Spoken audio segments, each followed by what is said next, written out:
Welcome to all dear student, my name is Mohammad Shoaib. आज के इस लेक्चर में federal board chapter number 3 start करेंगे।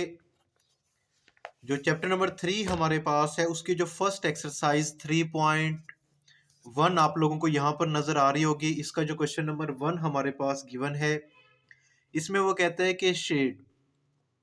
तो यहाँ पर ये कुछ पार्ट्स हमारे पास गिवन है, यानी A union into B intersection C, उसके बाद A intersection into B union C. यानी ये तमाम चीज़ें आप लोगों ने क्या करनी है, जो भी हमारे पास यहाँ पर ऑपरेशंस गिवन है आपने इसके according first second third fourth part को आपने क्या करना है, शेड करना है। एक्सरसाइज 3.1 का जो क्वेश्चन नंबर 1 है। एक्सरसाइज स्टार्ट करने से पहले हम चैप्टर का इंट्रोडक्शन देख लेते हैं। भी चैप्टर का जो नेम है हमारे पास वो सेट्स और रिलेशन है। तो सबसे पहले हम इसका बेसिक इंट्रोडक्शन कवर करेंगे, उसके बाद हम एक्सरसाइज स्टार्ट करेंगे। तो यहाँ पर देखिए हमारे पास जो chapter number 3 sets and relation से मुतल्लिक है। सबसे पहले तो सेट के बारे में आप अपनी प्रीवियस क्लासेस में डिटेल के साथ पढ़ चुके हैं। अगर आप लोगों को कोई डाउट है वो चीज़ें फिर भी हम इस लेक्चर में कवर कर लेंगे। तो अभी हम सेट का इंट्रोडक्शन देखते हैं। तो सबसे पहले देखें हमारे पास यहाँ पर आप लोगों को सेट की डेफिनेशन नज़र आ रही है। अब सेट किसे कहते हैं? A set is a well defined collection of distinct object. यानी वो कहते हैं कि जो सेट होते हैं हमारे पास वो क्या होती है, कलेक्शन होती है। किस चीज़ की कलेक्शन होती है? ऐसे ऑब्जेक्ट्स की कलेक्शन होगी जो क्या होंगे, वेल डिफाइंड होंगे, यानी जिसको आप अच्छे से डिफाइन कर सकते हैं। उसके बाद वो ऑब्जेक्ट्स क्या होंगे, डिस्टिंक्ट होंगे। क्या मतलब वेल डिफाइन और डिस्टिंक्ट से क्या मुराद है? हम एक एग्जांपल लेते हैं। देखें यहाँ पर हमारे पास जो सेट गिवन है और ये सेट की हमारे पास टेबुलर फॉर्म गिवन है। जैसा कि आप लोगों को मालूम है कि भाई प्रीवियस क्लासेस में आप लोगों ने स्टडी किया हुआ है कि भाई सेट को हम जो रिप्रेजेंट करते हैं उसके रिप्रेजेंट करने के 3 वेज हैं हमारे पास। Set builder notation, tabular form और डिस्क्रिप्टिव नोटेशन भी हम उसको कहते हैं। तो ये 3 टाइप्स होती है हमारे पास। अब देखिए यहाँ पर ये टेबुलर फॉर्म में हमारे पास एक सेट गिवन है जिसके एलिमेंट्स क्या हैं, 2 3 4 और 6। अब देखिए ये तमाम एलिमेंट्स क्या हैं, वेल डिफाइंड है। यानी 2 का मतलब 2 ही है, 2 का मतलब 3 नहीं है। ठीक है, और 2 और 3 एक दूसरे से क्या है, डिस्टिंक्ट है। यानी सेट में कोई रेपिटेशन नहीं आ रही, कोई एलिमेंट रिपीट नहीं हो रहा, कोई ऑब्जेक्ट रिपीट नहीं हो रहा।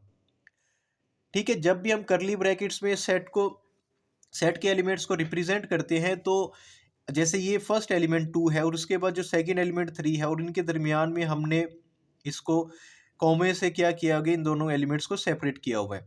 तो ये हमारे पास टेबुलर फॉर्म है। उसके बाद आप लोगों ने मोस्ट कॉमनली सेट्स पढ़े थे जिसमें set of natural number, set of whole number, set of integer, ये तमाम चीज़ें आप लोगों ने पढ़ी हुई है। जस्ट हम इसको गो थ्रू कर रहे हैं।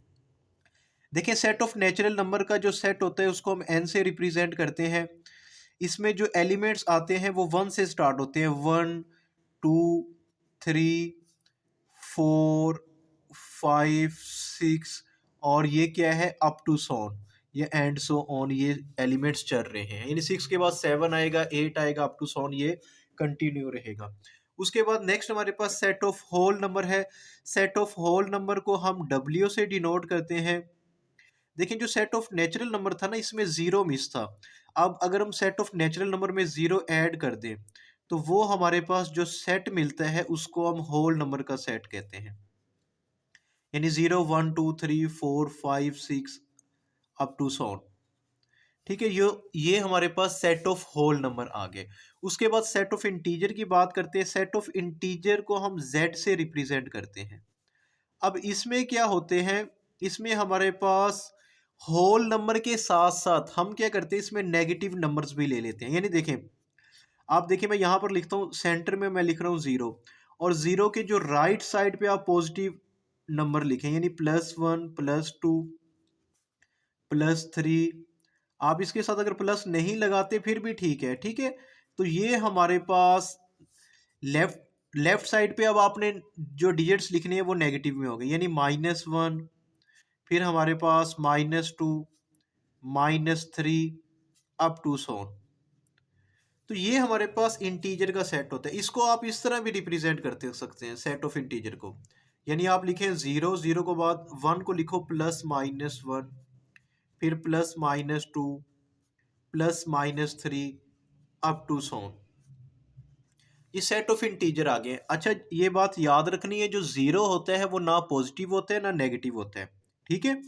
अच्छा, उसके बाद सेट ऑफ इवन नंबर्स आ जाते हैं हमारे पास। अब सेट ऑफ इवन नंबर्स क्या होते हैं? अब पॉजिटिव इवन नंबर्स भी होते हैं, नेगेटिव इवन नंबर्स भी होते हैं। इवन नंबर को आप ई से रिप्रेजेंट करते हैं, तो इसमें हमारे पास जीरो, जीरो भी एक इवन नंबर के तौर पे हम इसको लेते हैं। उसके बाद आप यूं कह लें भाई टू के मल्टीपल्स, आप यूं कह लें प्लस माइनस टू, ठीक है। उसके बाद plus minus four, plus minus six, plus minus eight, up to so on. तो ये चल रहे हैं। उसके बाद सेट ऑफ ऑड नंबर्स। अगर आप ऑड नंबर्स की बात करते हैं, ऑड नंबर को आप ओ से रिप्रेजेंट करते हैं, तो इसके जो एलिमेंट्स होते हैं वो हमारे पास वन से स्टार्ट होते हैं, यानी प्लस माइनस वन। उसके बाद वन में आप टू ऐड कर दो, थ्री, ठीक है। फिर उसके बाद five, plus minus seven, plus minus nine, plus minus eleven, up to so on. तो ये हमारे पास ऑड नंबर्स आ गए। फिर उसके बाद हमारे पास आते हैं set of prime number. Prime numbers वो होते हैं जो इट सेल्फ डिविजिबल होते हैं, आप सिंपल वर्डिंग में ये कह सकते हैं।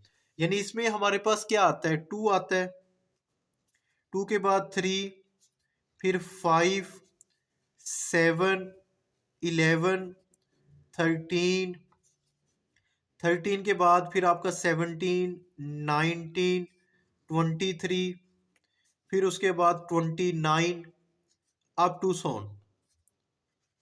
तो ये हमारे पास प्राइम नंबर्स हैं।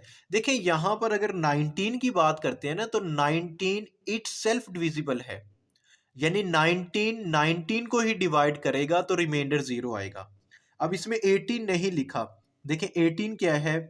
अगर मैंने 18 नहीं लिखा तो 18 को टू भी डिवाइड कर सकता है, ये टू का मल्टीपल्स भी होता है 18, टू नाइन द 18, ठीक है। इसी तरह 18 को थ्री भी डिवाइड कर सकते हैं, 18 सिक्स से भी डिवाइड हो सकता है, 18 18 से भी डिवाइड होता है, उसके अलावा 18 9 से भी डिवाइड हो सकता है। जबकि जो 19 था उसको जस्ट 19 ही डिवाइड कर सकता है। तो ये हमने यहाँ पर प्राइम नंबर्स लिख दिए जो इट सेल्फ डिविजिबल होते हैं। यानी ये तमाम चीज़ें आप लोगों ने अगर प्रीवियस क्लासेस में पढ़ी हुई हैं तो अच्छी बात है, अगर नहीं पढ़ी तो उम्मीद करता हूँ कि आप लोगों को इस चीज़ की समझ आई होगी। अब हम नेक्स्ट चीज़ें कुछ डिस्कस करते हैं। अब नेक्स्ट हमारे पास सेट ऑफ रैशनल नंबर्स हैं। देखिए रैशनल नंबर्स सिंपल वर्डिंग में आप इसे कहते हैं कि वो डिजिट्स या वो नंबर्स जिनको हम p ओवर q की फॉर्म में रिप्रेजेंट कर सकते हैं, यानी फ्रैक्शंस की फॉर्म में हम इसको रिप्रेजेंट करते हैं। अब जो रैशनल नंबर को हम रिप्रेजेंट करते हैं वो हमारे पास, हम इसके लिए q यूज करते हैं, और इसके जो सेट में हम एलिमेंट्स इसको अब हम लिख रहे हैं। तो यहाँ पर देखें, अब ये ऐसे एलिमेंट्स होते हैं जो पी ओवर क्यू की फॉर्म में रिप्रेजेंट करते हैं, यानी पी ओवर क्यू की फॉर्म में। उसके बाद आगे मैंने ये लाइन लगा दी, इसका मतलब है सच डैट, यानी पी और जो क्यू हैं वो बिलोंग करेंगे, कहाँ से हम लेंगे? सेट ऑफ इंटीजर से। यानी ये जेड किस चीज़ को रिप्रेजेंट कर रहे हैं? सेट ऑफ इंटीजर को। और इसके साथ इस पे कंडीशन है, ये जो साइन है ना ये एंड का साइन है, एंड जो ये क्यू है ना डिनोमिनेटर में, ये Q is not equal to zero, यानी ये जीरो के इक्वल नहीं होना चाहिए। ये हमारे पास सेट ऑफ रैशनल नंबर्स की बात करें। अब देखिए पी और क्यू कहाँ से लेने? नेचुरल नंबर से। मैंने ले लिया सिक्स, सिक्स के ओवर में मैंने ले लिया सेवन, ले लिया। अब देखें ये जो सिक्स और सेवन है ये बिलोंग तो करते हैं हमारे पास नेचुरल नंबर में, ठीक है। और उसके बाद जो सेवन है, seven is not equal to zero, तो इसका मतलब सिक्स ओवर सेवन हमारे पास क्या है? सिक्स ओवर सेवन एक क्या है? रैशनल नंबर है, यह बिलोंग करता है क्यू में, ठीक है, रैशनल नंबर है। तो ये रैशनल नंबर्स आप लोगों ने पढ़े हुए थे। अगर आप जस्ट टेन की बात करते हैं, टेन भी रैशनल नंबर है। आप कहेंगे सर इसके ओवर में तो कुछ नहीं है, जिसके ओवर में कुछ नहीं होता उसके ओवर में क्या होता है? वन होता है। तो ये चीजें आप लोगों को मालूम होंगी। उसके बाद हमारे पास सेट ऑफ इर्रेशनल नंबर्स होते हैं। सेट ऑफ इर्रेशनल नंबर को हम क्यू के ऊपर एक छोटी सी लाइन लगा देते हैं जिसको हम क्यू डैश भी कहते हैं, इससे रिप्रेजेंट करते हैं। तो इसका जो सेट होता है ना उसमें क्या करते हैं, वो कहते हैं कि x such that x is not equal to p over q, यानी इसको हम पी ओवर क्यू की फॉर्म में नहीं लिख सकते। ठीक है, तो ऐसे जो होते हैं हमारे पास, उसके बाद कहते हैं कि पी और हमारे पास जो क्यू है वो belongs to Z and Q is not equal to zero. ये वो सारा सेम है जो यहाँ पर था। सिंपल वर्डिंग में जो इरेशनल नंबर्स होंगे ना, वो कौन से नंबर होंगे वो आपने याद रख लेना है, पाई। ठीक है, एक नंबर होता है हमारे पास ई, एक्सपोनेंशियल नंबर होता है। ठीक है, तो यहाँ पर अगर मैं कैलकुलेटर पर दिखाऊं ना शिफ्ट एक्स वाई पी, तो ये हमारे पास क्या आ गया, पाई आ गया। तो पॉइंट के बाद ये डिजिट्स हमारे पास कंटिन्यू है। ठीक है, ई हो गया। उसके बाद अगर हमारे पास ये जो साइन होता है ना, ये रेडिकल का साइन होता है। ठीक है, स्क्वायर रूट भी इसे कहते हैं और रेडिकल का साइन। अगर इस रेडिकल के साइन में अगर आप प्राइम नंबर लिख देंगे, यानी 29 लिख दिया, तो ये भी क्या है, एक इरेशनल नंबर है। स्क्वायर रूट 5 लिख दो, ये भी इरेशनल नंबर है। अच्छा, ये स्क्वायर रूट 64 ये इरेशनल नहीं है, क्योंकि इसको मैं लिख सकता हूँ 8 का स्क्वायर, और स्क्वायर से स्क्वायर रूट कट जाएगा तो ये 8 रह जाएगा। 8/1 हमारे पास क्या होता है, रैशनल नंबर होता है। तो ये हमारे पास कुछ इरेशनल नंबर थे। उसके बाद सेट ऑफ रियल नंबर्स के बारे में अगर मैं आप लोगों को बता दूं, तो रियल नंबर्स को हम आर से रिप्रेजेंट करते हैं। इसमें क्या करते हैं, हमारे पास जो रैशनल नंबर है यानी क्यू, अभी हमने पढ़ा था रैशनल नंबर, और जो इरेशनल नंबर है क्यू डैश, इन दोनों को ना आप एक बॉक्स में डाल दो या इकट्ठा कर लो, यानी इनका आपने यूनियन ले लेना है। तो वो जो सेट हमें मिलेगा वो सेट ऑफ रियल नंबर्स मिलेंगे। यानी सेट ऑफ रियल नंबर क्या है, यानी ये एक हमारे पास बॉक्स है, हमने यहाँ पे क्या कर दिया, रैशनल नंबर भी ले लिए और इधर ही हमने इरेशनल भी ले लिए, यानी रैशनल और इरेशनल इन सबको मिला दिया। तो वो जो सेट मिलता है ना, वो हमारे पास सेट ऑफ रियल नंबर्स आते हैं, यानी सेट ऑफ रियल नंबर्स में तमाम रैशनल इरेशनल तमाम नंबर्स आ जाएंगे।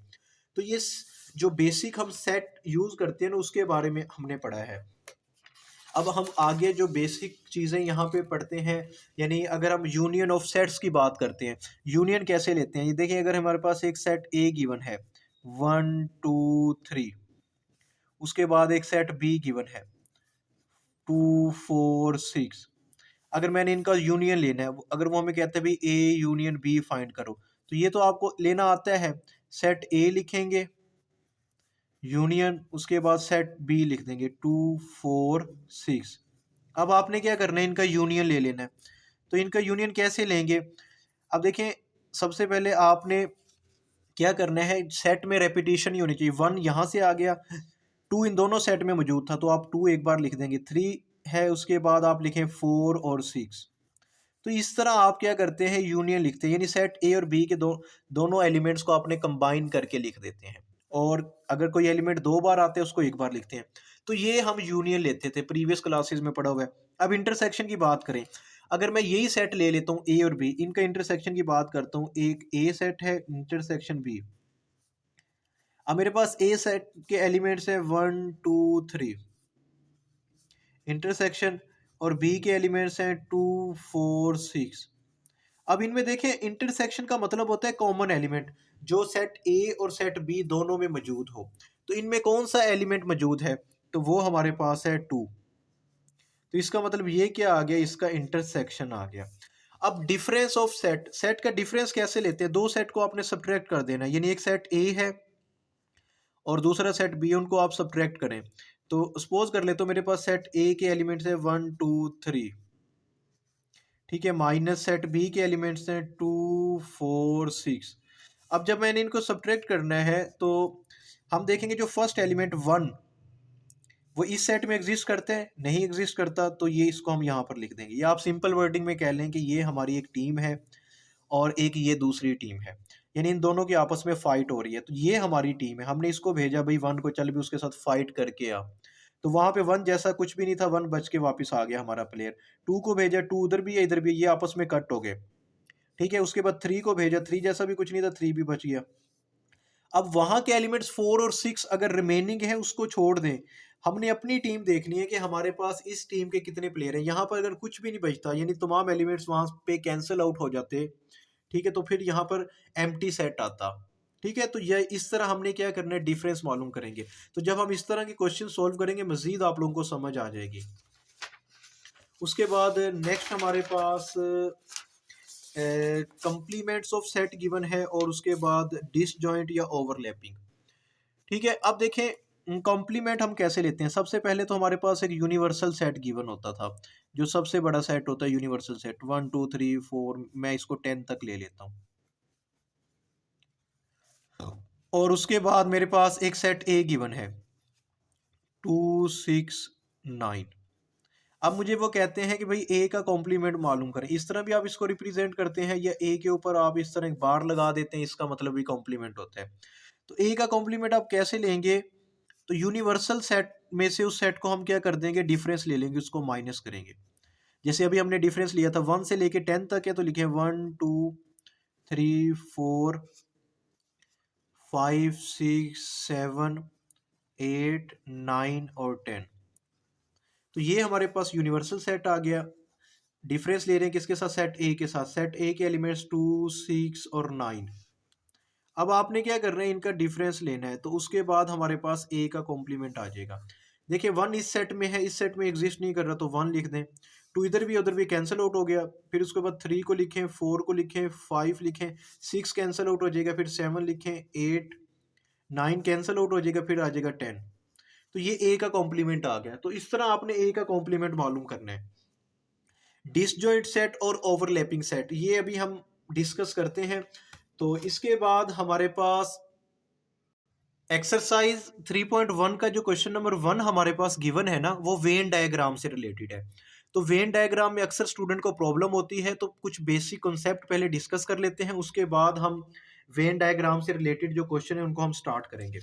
अच्छा, यहाँ पर देखें, मैं आप लोगों को अगर बताऊं तो वेन डायग्राम में जो यूनिवर्सल सेट होता है ना हमारे पास, यूनिवर्सल सेट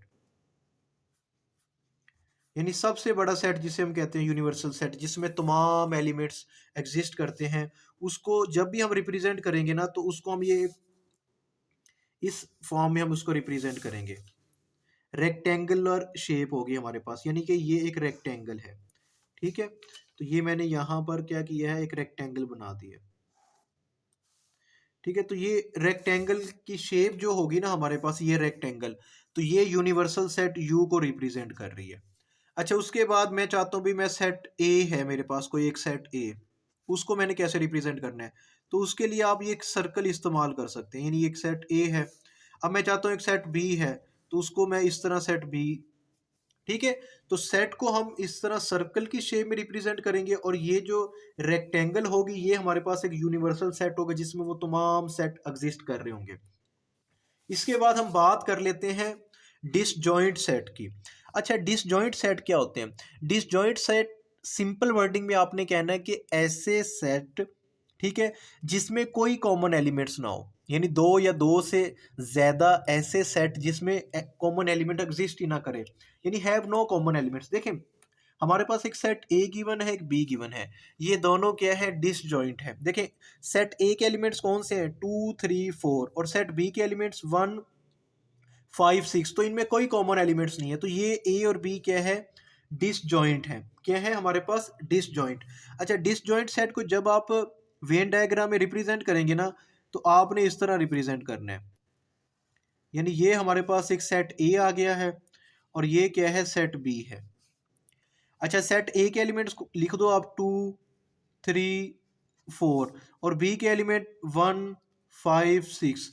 तो ये आपस में मिल नहीं रहे किसी भी कॉमन पॉइंट पे, क्योंकि इनमें कोई एलिमेंट्स कॉमन ही नहीं है, इस वजह से हमने इनको अलग अलग इनकी शेप बना दी है। अच्छा, ओवरलैपिंग सेट क्या होता है। ओवरलैपिंग सेट में हमारे पास जो एलिमेंट्स होते हैं ना, वो कुछ एलिमेंट्स कॉमन हो सकते हैं, या तमाम एलिमेंट्स कॉमन हो सकते हैं। ठीक है, हैव सम कॉमन एलिमेंट्स। तो यहाँ पर देखें, एक सेट ए गिवन है, एक बी। ए के एलिमेंट्स 1 3 5 6, और बी के एलिमेंट्स 2 3 4 5। अच्छा, जब आपने इसकी वेन डायग्राम बनानी है तो ओवरलैपिंग सेट की, तो वो किस तरह बनाएंगे, एक आपने इस तरह एक सर्कल बना लेना है, यानी एक ये सेट है, और इसी के साथ इस तरह आपने एक और शेप बनानी है, यानी ये एक दूसरे के साथ यहाँ पर देखें ना, ये ओवरलैप कर रहे हैं। यानी मैं इसे कहता हूँ भाई, मेरे पास ये एक सेट ए है, ये क्या है, बी। अच्छा, इन दोनों में जो कॉमन एलिमेंट वो देखें, यहाँ पर 5 है, और इधर भी क्या है हमारे पास 5, उसके बाद ये 3 है, और इधर भी क्या है 3, यानी 3 और 5 कॉमन है। जो कॉमन एलिमेंट होगा वो आपने यहाँ पर लिख देना है। समझ आ गई। उसके बाद रिमेनिंग एलिमेंट देखें, ए सेट के जो एलिमेंट्स हमने लिख लिए हैं, ए में 3 और 5 तो आ गया है, अब आप यहाँ पर कहीं पे भी लिख दो 1 और 6 लिख दो। अच्छा बी में देखें 3 और 5 यहाँ पर हमने लिख दिए, अब कौन सा रह गया 2 और 4, आप यहाँ पे लिख दें 2 और इधर लिख दें 4। तो जो ओवरलैपिंग वाले सेट होंगे तो वेन डायग्राम में आपने उनको इस तरह रिप्रेजेंट करना है। उसके बाद हम बात कर लेते हैं सबसेट की। अब सबसेट क्या होता है, देखिए हमारे पास यहाँ पर एक सेट ए गिवन है, एक सेट बी है। अब इस सेट के तमाम एलिमेंट सेट बी में एग्जिस्ट करते हैं। तो सेट ए क्या है, सब सेट है बी का। अगर मैं इसको वेन डायग्राम में रिप्रेजेंट करूं तो मैं क्या करूंगा, सबसे पहले मैं एक सेट बना लेता हूं ए। ये सेट ए है, इसके एलिमेंट कौन से हैं 1 2 3। अब सेट बी एक और मैं बना लेता हूँ, यानी ये सेट ए सेट बी में एग्जिस्ट कर रहा है, यानी ये सेट ए बी का क्या है, सब सेट है। देखिए इसमें 1 2 3 आ गए, आप यहाँ पर लिख लो 4, इधर लिख दो 5। तो ये सब सेट को आपने वेन डायग्राम में इस तरह रिप्रेजेंट करना है।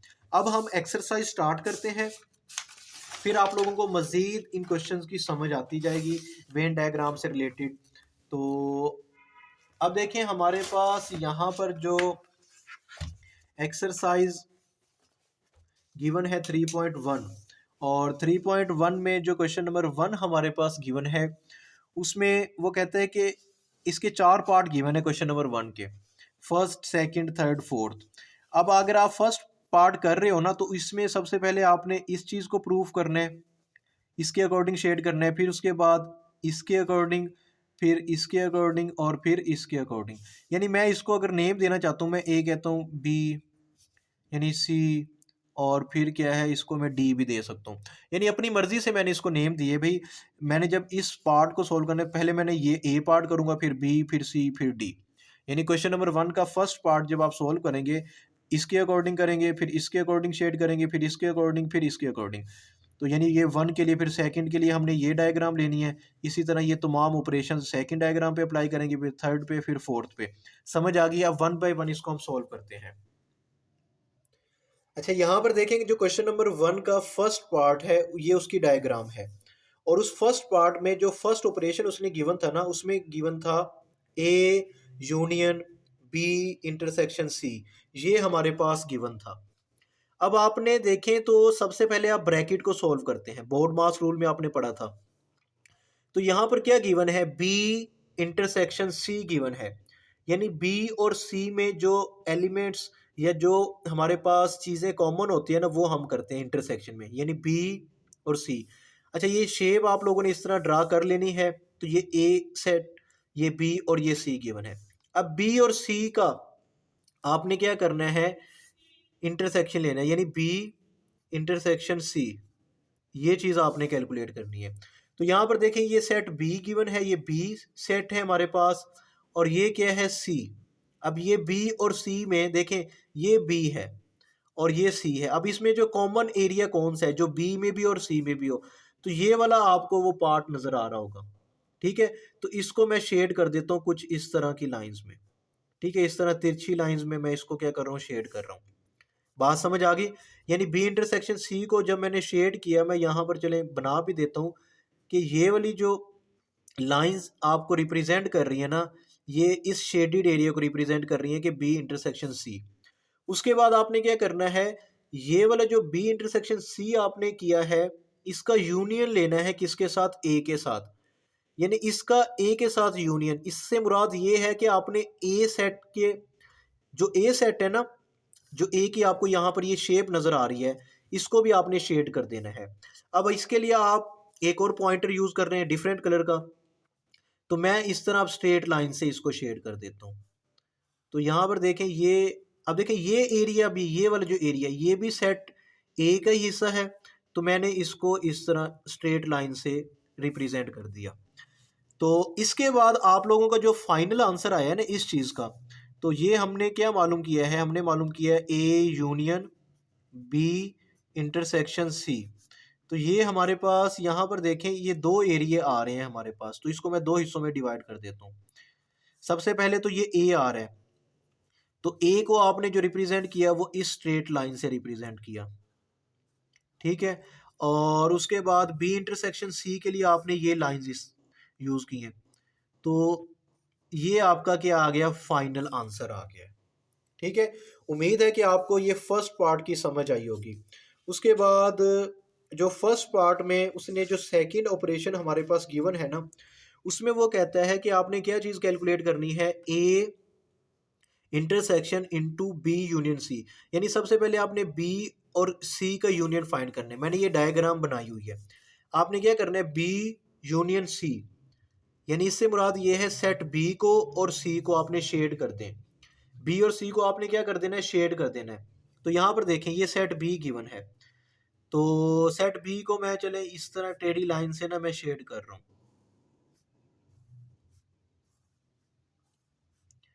तो ये हमने बी को शेड कर दिया, और उसके बाद ये सी को भी मैं इसी तरह स्ट्रेट लाइन, ये जो है ना हमारे पास टेढ़ी वाली लाइन, इस तरह मैं इसको क्या कर रहा हूँ, ये शेड कर रहा हूँ। यानी ये मैंने बी को भी कर दिया, सी को भी कर दिया। यहाँ तक समझ आ गई? यानी ये बी और सी को मैंने शेड कर दिया। उसके बाद आपने इंटरसेक्शन लेना है किसका, ये जो अभी जिसको आपने शेड किया है उसका ए के साथ इंटरसेक्शन।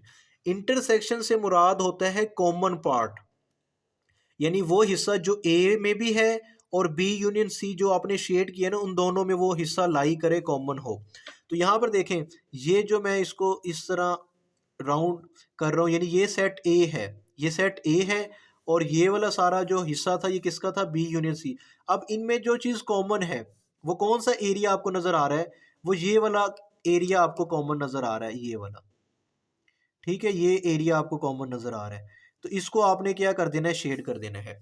यानी इस क्वेश्चन का जो फाइनल आंसर आएगा ना, जो फाइनल आप इसको शेड करेंगे, वो कौन सा एरिया होगा, वो सिर्फ ये वाला एरिया है। यानी इसको मैं यहाँ पर रिप्रेजेंट कर रहा हूँ, तो ये आपने इस एरिया को सिर्फ शेड करना है।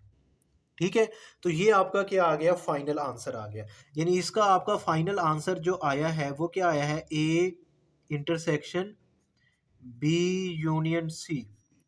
ठीक है, अब इसमें आपने किस चीज़, कौन से एरिया को शेड किया है, वो मैं यहाँ पर रिप्रेजेंट कर रहा हूँ। यानी इस तरह आपने ये ग्रीन लाइन जो है ना हमारे पास, इसको आपने शेड कर दिया। तो ये आपका फाइनल आंसर आ गया। उम्मीद करता हूँ कि इस क्वेश्चन की भी आपको समझ आई होगी।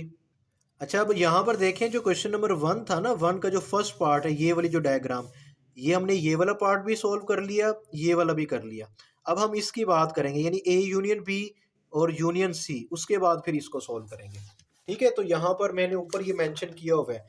अब हम क्या फाइंड कर रहे हैं, ए यूनियन बी और उसके बाद यूनियन सी। अच्छा देखिए, ब्रैकेट को आपने सॉल्व करना है, ए यूनियन बी सबसे पहले आप फाइंड कर रहे हैं, यानी ए यूनियन बी। आप इसको लिख भी सकते हैं, ए यूनियन बी। तो यानी ये ए को आप शेड कर दें। चले मैं इस तरह, ये मेरे पास ए है, ये पार्ट भी ए का हिस्सा है, उसके बाद आप बी को कर दें। यानी इसको जब आपने शेड किया, तो वो किस किस तरह शेड किया है, आपने इस तरह शेड किया है। तो ये ए यूनियन बी आ गया। अब इसका यूनियन किसके साथ लेना है, सी के साथ, यानी इसका मतलब ये सी भी शेड हो जाएगा। तो इस सारे सी को भी आप क्या कर दो, शेड कर दो। तो चाहो तो आप इसको इसी कलर से शेड कर दें, या डिफरेंट लाइंस भी आप इसके लिए यूज़ कर सकते हैं। ठीक है, तो ये मैंने इसको भी क्या कर दिया, शेड कर दिया। तो अब इसका जो फाइनल आंसर आएगा वो क्या आएगा, यानी ए यूनियन बी, उसके बाद यूनियन सी। इसके दो हमारे पास पार्ट्स बने हैं, यानी दो तरह के शेड एरिया आया है। वो कौन कौन सा, सबसे पहले A union B. A union B के लिए हमने ये शेडेड एरिया इस्तेमाल किया, और उसके बाद जब यूनियन सी के साथ लिया तो उसके लिए ये। तो इस तरह आपने इसको क्या करना है, शेड करना है। उम्मीद है कि आपको इस क्वेश्चन की भी समझ आई होगी। नेक्स्ट हमारे पास जो पार्ट गिवन है उसमें वो लास्ट पार्ट है, फर्स्ट जो क्वेश्चन नंबर 1 का जो फर्स्ट पार्ट है उसका लास्ट है ये। तो यहाँ पर देखें, A intersection B intersection C, यानी पहले बी और सी का इंटरसेक्शन लो। देखें, जो इसमें कॉमन एलिमेंट्स हैं बी और सी में, कौन से कॉमन एलिमेंट है, तो हमारे पास जो बी गिवन है उसमें सिर्फ और सिर्फ ये कॉमन एलिमेंट नज़र आ रहे हैं, यानी ये सेट बी है और ये सेट सी है। इसका कौन सा पार्ट जो ओवरलैप कर रहा है एक दूसरे के साथ, वो ये वाला है।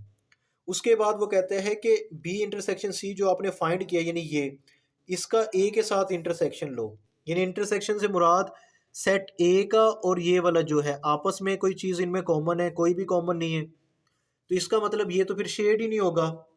ठीक है, तो अब इसका जो फाइनल आंसर है ना, वो आप यहाँ पर ये लिख सकते हैं।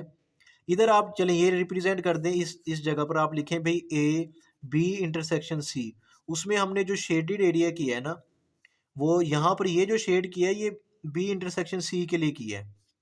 और उसके बाद जो आपका फाइनल आंसर आएगा ना, वो यहाँ पर आपने अलग से एक बार फिर स्टेप 2 करके ना, यानी ये स्टेप 1 कह लें, इसको स्टेप 2 कह लें, तो ये फाइनल आंसर आपने यहाँ पर लिखना है कि A intersection B intersection C. जब हमने देखा कि ये हमारे पास ए का और बी और सी का कोई चीज़ कॉमन नहीं आ रही, तो वहाँ पर क्या होगा, नो शेडिंग। ठीक है, तो हम वहाँ पर शेडिंग नहीं कर रहे। ठीक है, तो ये आपका क्या आ जाएगा, फाइनल आंसर आ जाएगा, यानी आप यहाँ पर शेड नहीं करेंगे। नेक्स्ट हमारे पास सेकंड पार्ट गिवन है। तो सेकंड पार्ट में देखें, जो डायग्राम है वो कुछ इस शेप में गिवन है। इसमें हमारे पास एक सेट ए गिवन है जो कि सब सेट है किसका, सेट सी का। और सी और बी आपस में क्या कर रहे हैं, ओवरलैप कर रहे हैं। बात समझ आ गई है। अब इसमें क्या करना है, सबसे पहले तो हम ये ऑपरेशन को शेड करेंगे A union into B intersection C. यानी पहले इस चीज़ को आपने सॉल्व करना है, बी इंटरसेक्शन सी। तो ये आपका बी है, सेट बी गिवन है और ये सी गिवन है। अब इन दोनों में कॉमन एरिया कौन सा है जो आप शेड करेंगे, वो ये एरिया। यहाँ तक समझ आ गई है। इसको मैंने स्ट्रेट लाइन से कर दिया। उसके बाद आपने क्या करना है, यूनियन लेना है, यानी ए का यूनियन लेना है इसके साथ। यूनियन जब भी आएगा तो इसका मतलब ए को भी आपने क्या कर देना है, शेड कर देना है। ठीक है, अच्छा आप इसको डिफरेंट कलर से शेड कर लें, तो मैं इसको इस लाइन से रिप्रेजेंट कर रहा हूँ। तो ये हमारे पास क्या आ गया, शेड हो गया। तो जब आपने इसको रिप्रेजेंट करना है, तो यहाँ पर देखें मैं रिप्रेजेंट कर रहा हूँ भाई बी इंटरसेक्शन सी। यानी इसके लिए हमने जो लाइंस इस्तेमाल की थी, वो ये वाली लाइंस इस्तेमाल की हैं। और उसके बाद अगर आप इस की बात कर लेते हैं, इस फुल क्वेश्चन की, यानी A union B intersection C, तो इसको आप दो हिस्सों में डिवाइड कर दो, दो पार्ट्स में इसको डिवाइड कर दो। तो सबसे पहले ए की बात कर लेते हैं। अगर मैं इस ए की बात करता हूँ, तो इसको मैंने इस लाइन से रिप्रेजेंट किया है, इस तरह शेड कर दिया। और उसके बाद बी इंटरसेक्शन सी को हमने इस तरह स्ट्रेट लाइन से। तो ये आपका फाइनल आंसर आ जाएगा। उसके बाद नेक्स्ट क्वेश्चन नंबर 2 का ये वाला ऑपरेशन आपने कैसे सॉल्व करना है, जिसमें हमारे पास इंटरसेक्शन आ रहा है होल में A intersection into B intersection C. सबसे पहले तो आप बी इंटरसेक्शन सी कैलकुलेट करें। तो देखें बी, ये बी है और ये सी है, इसमें जो कॉमन एरिया है वो कौन सा है। ठीक है, ये आपने देखना है। अच्छा यहाँ पर मुझे लगता है कि ये जो है ना, इसको एक बार आप करेक्ट कर लें कि यहाँ पर यूनियन आएगा, A intersection B union C. हाँ ये देखें ना, ये जो ये अभी हमने किया, इसमें यहाँ पर क्या आ रहा है, यूनियन आ रहा है, बी यूनियन सी। ठीक है, तो यहाँ पर आपने ये यूनियन है। ठीक है, तो A intersection B union C, तो सबसे पहले आपने ब्रैकेट में क्या कैलकुलेट करना है, बी यूनियन सी। देखिए ये सेट बी है और ये सी है, इनका यूनियन ले लें, यानी इस सारे को आपने क्या कर देना है, शेड कर देना है। तो मैं बी और सी को, जब भी यूनियन की बात आएगी ना, तो आपने क्या कर देना है, शेड कर देना है। अब आप कहेंगे कि सर इसमें सेट ए भी आ गया है, क्योंकि ए क्या है, सब सेट है सी का, तो वो भी साथ शेड हो जाएगा। अच्छा इसके बाद आपने क्या करना है, जो बी यूनियन सी लिया है ना, उसका इंटरसेक्शन लेना है ए के साथ। यानी ए में वो कौन सा कॉमन एरिया है, तो देखें ये ए है हमारे पास, ये जो आपको नज़र आ रहा है ये वाला, ये ए है। यही चीज़ किसका सबसेट है, इस सी का। तो इसका मतलब जो फाइनल आपके पास शेड आएगी ना, वो ए को आपने शेड करना है। ठीक है, यानी ये आपका फाइनल आंसर होगा। यहाँ पर मैंने एक अलग से फिर डायग्राम बना लिया, इसको आप स्टेप 2 कहें। जो फाइनल आंसर आएगा उसमें सिर्फ आपने किसको शेड करना है, ये जो हमारे पास सेट ए है ना, ए वाला जो सर्कल है इसको आपने शेड कर देना है। तो ये आपका फाइनल आंसर आ गया। तो यहाँ पर मैं इसको लिख भी देता हूँ, A intersection B union C. तो इसमें हमारे पास जो लास्ट में हमारे पास आंसर आया है, ठीक है, वो क्या आ गया, वो ये एरिया हमने शेड कर दिया। ठीक है, तो आप डिफरेंट कलर से भी इसको यूज कर सकते हैं यहाँ पर। उम्मीद है कि इस पार्ट की भी आपको समझ आई होगी। नेक्स्ट हमारे पास क्वेश्चन नंबर जो 1 है उसके सेकंड पार्ट में ये आपने ऑपरेशन कंप्लीट करना है। इसमें क्या है, ए यूनियन बी, उसके बाद यूनियन सी। यानी पहले आप इस ब्रैकेट को सॉल्व करो, ए और बी का यूनियन ले। यानी ए और बी के यूनियन से मुराद आप सेट ए और बी को शेड कर दो। तो ये हमारे पास आपको नज़र आ रहा है, ये सेट ए है, इसको आपने शेड कर दिया इस तरह स्ट्रेट लाइन से। और ये हमारे पास बी है, इसको भी आप क्या करें, स्ट्रेट लाइन से शेड कर दें। यानी ये ए आ गया, ये बी आ गया, इसको आपने शेड कर दिया। अब उसके बाद यूनियन लेना है किसके साथ, सी के साथ। इसका मतलब सी का जो एरिया रिमेनिंग है उसको भी आपने क्या कर देना है, शेड कर देना है। तो यहां पर देखें, मैं इस तरह इसको भी क्या कर देता हूँ, ये शेड कर देता हूँ।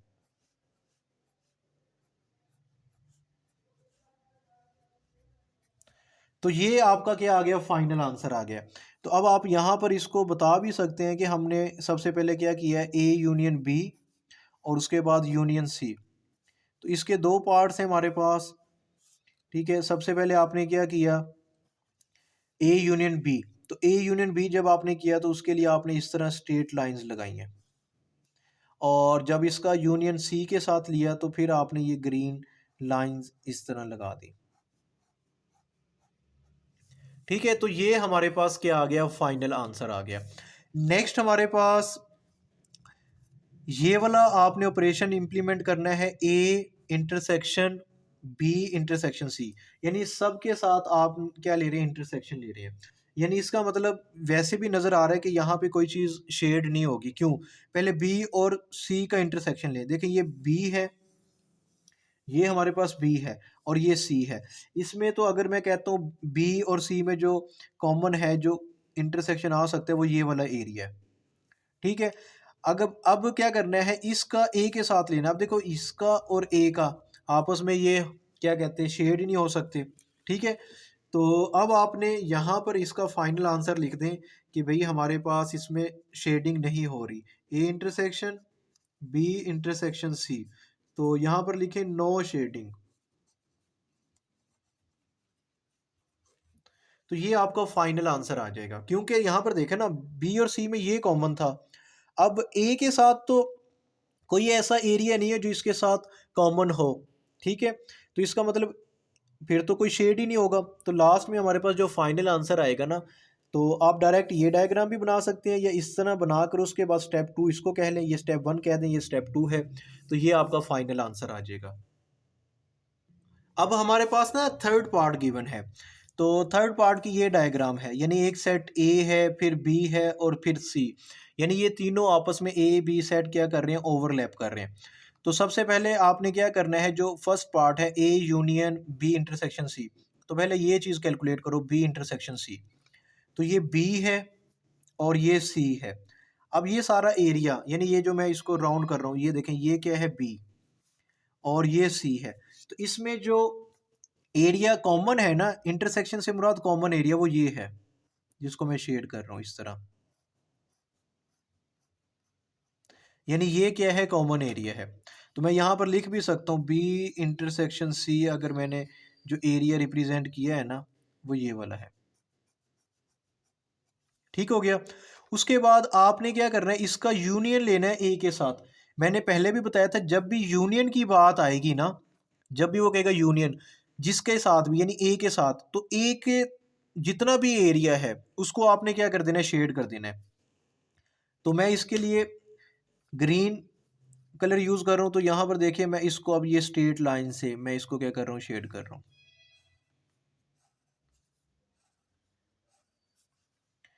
ठीक है, तो ये सारा एरिया क्या हो गया, शेड हो गया। अब इसका जो फाइनल आंसर आएगा ना, वो आप लिख सकते हैं A union B intersection C.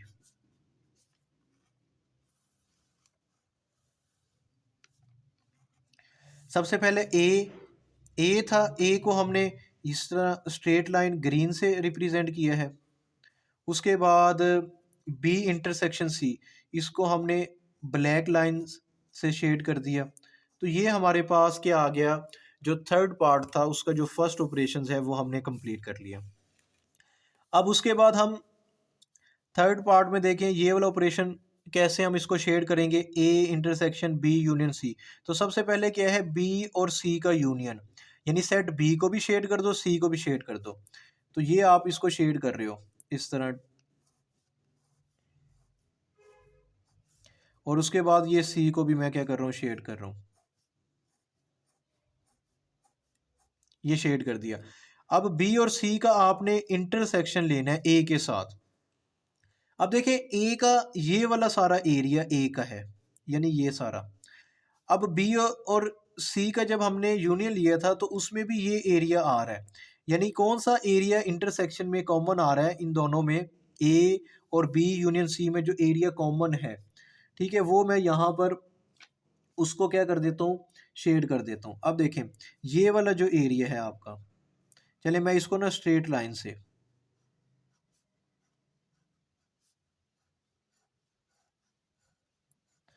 यानी लास्ट में आपने एक बार फिर इस तरह डायग्राम बनानी है, और इसका जो फाइनल आंसर आएगा ना, वो आप देखें, ये हमारे पास फाइनल आंसर है उसका, यानी ये वाला जो एरिया मैंने ग्रीन लाइन वाला, ठीक है, ये इसका फाइनल आंसर है। इस चीज़ को मैं इस साइड पर रिप्रेजेंट भी कर देता हूँ कि भाई हमारे पास A intersection B union C, ठीक है, इसमें जो फाइनल हमने शेड किया है एरिया, वो इस तरह स्ट्रेट लाइन है ग्रीन, ठीक है। तो ये इसका फाइनल आंसर आ गया। उम्मीद करता हूँ कि आपको इस क्वेश्चन की भी अच्छे से समझ आई होगी। नेक्स्ट हमारे पास ये वाला ऑपरेशन आपने कंप्लीट करना है, ए यूनियन बी, उसके बाद सी के साथ यूनियन। ये देखो सब में यूनियन है, इसका मतलब ये तमाम ए बी सी क्या हो जाएंगे, शेड हो जाएंगे। पहले ए यूनियन बी करो। तो मैं अब यहाँ पर ना ये स्ट्रेट लाइन इस्तेमाल कर रहा हूँ।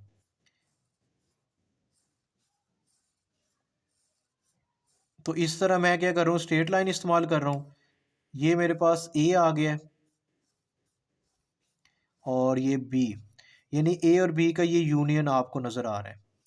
अच्छा, उसके बाद आपने क्या करना है, सी के साथ भी यूनियन लेना है, यानी ए यूनियन बी का सी के साथ यूनियन लेना है सी के साथ। तो मैं अब ये वाली लाइन इस तरह इस्तेमाल कर रहा हूँ। तो ये हमारे पास क्या आ गया, ए यूनियन बी, और इसका सी के साथ हमने यूनियन कैलकुलेट कर लिया, यानी ए यूनियन बी, और इसका यूनियन किसके साथ लेना है, सी के साथ। तो इसके दो पार्ट्स हैं हमारे पास, ठीक है। तो सबसे पहले ए यूनियन बी, देखिए ए यूनियन बी में हमने ये वाली स्ट्रेट लाइंस यूज़ की हैं, ठीक है, और यूनियन सी के साथ हमने ये इस तरह स्ट्रेट लाइंस इस्तेमाल की हैं ग्रीन वाली, ठीक है। उम्मीद करता हूँ कि आपको इस पार्ट की भी समझ आई होगी। नेक्स्ट हमारे पास ये वाला पार्ट गिवन है, इसमें देखें बी इंटरसेक्शन सी, देखें ये हमारे पास बी गिवन है और ये सी गिवन है। अगर हम इसकी बात करते हैं बी इंटरसेक्शन सी की, तो इसमें हमारे पास कौन सी चीज़ कॉमन है। तो आप लोगों को ये वाला जो एरिया नज़र आ रहा होगा ना, देखिए ये बी का एरिया है और ये सी का है, यानी ये वाला एरिया हमारे पास, ये जो मैंने इस तरह ये तिरछी लाइंस लगा रहा हूँ, ये हमारे पास क्या है, कॉमन है, यानी ये बी में भी है और ये सी में भी है। अब आपने क्या करना है, ए का इसके साथ इंटरसेक्शन लेना है। अब देखिए ये हमारे पास ए गिवन है, ये क्या गिवन है, ए गिवन है। तो इसमें हमारे पास सिर्फ ये वाला एरिया जो मैं शेड कर रहा हूँ, यानी यहाँ पर इस डायग्राम में मैं आपको रिप्रेजेंट करके बताता हूँ कि मेरे पास ये वाली जो एरिया है ना, ये वाला सिर्फ यही क्या है, कॉमन है। तो ये आपने जस्ट इसको शेड करना है, ये हमारे पास फाइनल आंसर है, यानी A intersection B intersection C. तो इसमें कौन सा एरिया आपने शेड किया है, वो आपने जस्ट ये इस तरह ग्रीन लाइंस वाला ये वाला जो एरिया है इसको आपने क्या किया है, शेड किया है। अब हमारे पास क्वेश्चन नंबर 1 का लास्ट फोर्थ पार्ट गिवन है। तो इसमें देखें A union B intersection C. तो सबसे पहले आप बी और सी का इंटरसेक्शन कैलकुलेट करेंगे। अब इसकी शेप देखें तो इसमें एक सेट ए गिवन है और एक बी गिवन है, यानी ये सेट ए और बी आपस में क्या है, ओवरलैप कर रहे हैं, और सी क्या है, एक अलग से पड़ा हुआ है, यानी ये सी क्या है, डिसजॉइंट सेट है। तो सबसे पहले आपने बी और सी का इंटरसेक्शन मालूम करने हैं। देखिए ये हमारे पास बी है और ये क्या है, सी है। तो इनमें तो कोई भी चीज़ कॉमन नहीं है। देखो ना, ये बी है और ये सी, सी अलग से पड़ा हुआ है, बी अलग से पड़ा हुआ है, तो आपका ये कोई भी एरिया शेड नहीं होगा। ठीक है। उसके बाद आपने क्या करना है, यूनियन लेना है किसके साथ, ए के साथ। यानी ए के साथ यूनियन लेना है, इसका मतलब ये हुआ कि जो ए वाला सेट का एरिया है ना, उसको आपने शेड कर देना है। तो सिर्फ आपने इस ए सेट जो हमारे पास गिवन है ना, इसको आपने क्या कर दिया, शेड कर दिया। बात समझ आ गई है। तो आपका जो फाइनल आंसर आएगा A union B, A union उसके बाद बी इंटरसेक्शन सी, इसका जो फाइनल आंसर आपका आएगा वो आपने इस तरह रिप्रेजेंट कर देना है कि ये वाली जो लाइंस है ना हमारे पास, ये शेडिंग एरिया को रिप्रेजेंट कर रही है। नेक्स्ट हमारे पास जो पार्ट गिवन है उसमें देखें A intersection B union C. तो सबसे पहले आप बी यूनियन सी कैलकुलेट करें, यानी ये हमारे पास बी है और ये क्या है, सी। इसको आपने शेड करना है। मैंने बताया था बी, जब भी यूनियन आएगा ना, जिन दो एलिमेंट्स के दरमियान में है, यानी बी और सी सेट के दरमियान में है, तो उनको आपने शेड कर देना है। बी है तो ये मैं बी को शेड कर रहा हूँ।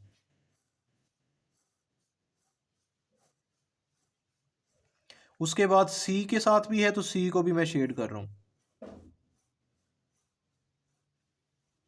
बी और सी को मैंने शेड कर दिया।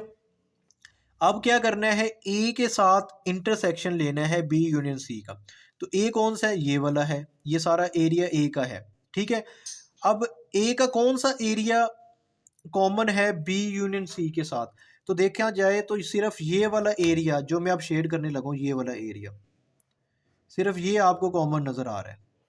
अगर मैं इसकी अलग से डायग्राम बनाऊं तो यहाँ पर देखें सिर्फ इस एरिया को आपने शेड करना है। तो ये आपका फाइनल आंसर आएगा, यानी A intersection B union C, इसमें जब आपने शेड किया है एरिया, तो वो कौन सा एरिया शेड किया है, ग्रीन लाइन वाला। ठीक है। इस एरिया को आपने जस्ट शेड कर देना है यहाँ पर। तो यही चीज़ हम यहाँ पर रिप्रेजेंट कर रहे हैं। नेक्स्ट हमारे पास देखें तो A union B union C. तो मैंने अभी बताया जब भी यूनियन आएगा तो सबको शेड कर देना, ए और बी को पहले शेड करो। तो ये हमारे पास ए गिवन है, इसको मैं शेड कर रहा हूँ, और ये बी है, ये इसको भी साथ में क्या कर रहे हैं, शेड कर दिया। अब उसके बाद यूनियन लेना किसके साथ, सी के साथ। अगर आप सी की बात करें तो सी को भी हमने ये इस तरह ग्रीन स्ट्रेट लाइन में मैं टॉप से बॉटम की तरफ शेड कर दिया। तो ये आपकी डायग्राम कंप्लीट हो गई है। तो अब आप इसको यहाँ पर रिप्रेजेंट करें A union B union C. तो इसके आप दो पार्ट्स बना दें, यानी दो पार्ट्स में हमने इसको शेड किया है। सबसे पहले ए यूनियन बी में, तो ए यूनियन बी में हमारे पास इस तरह आपकी स्ट्रेट लाइंस आ रही हैं, और उसके बाद जब यूनियन सी के साथ लिया तो उसमें आपने इस तरह स्ट्रेट लाइन ग्रीन के साथ इसको शेड कर दिया। ठीक है। तो ये आपका क्या हो गया, क्वेश्चन कंप्लीट हो गया। नेक्स्ट हमारे पास जो पार्ट गिवन है उसमें देखें, उसमें वो कहता है कि बी इंटरसेक्शन सी, यानी बी और सी का, यानी ये बी है और ये सी, इन दोनों में कोई कॉमन है जो इंटरसेक्शन ले, कोई भी नहीं है कॉमन, शेड ही नहीं हो सकेगा। फिर उसके बाद ए के साथ, तो ये ए है, जब इन दोनों में कोई चीज़ शेड नहीं हुई तो ए के साथ क्या कॉमन होगा, कुछ भी कॉमन नहीं है। तो इसका मतलब यहाँ पे शेडिंग ही नहीं होगी हमारे पास। तो यहाँ पर आपने लास्ट में लिख देना है A intersection B intersection C, no shading.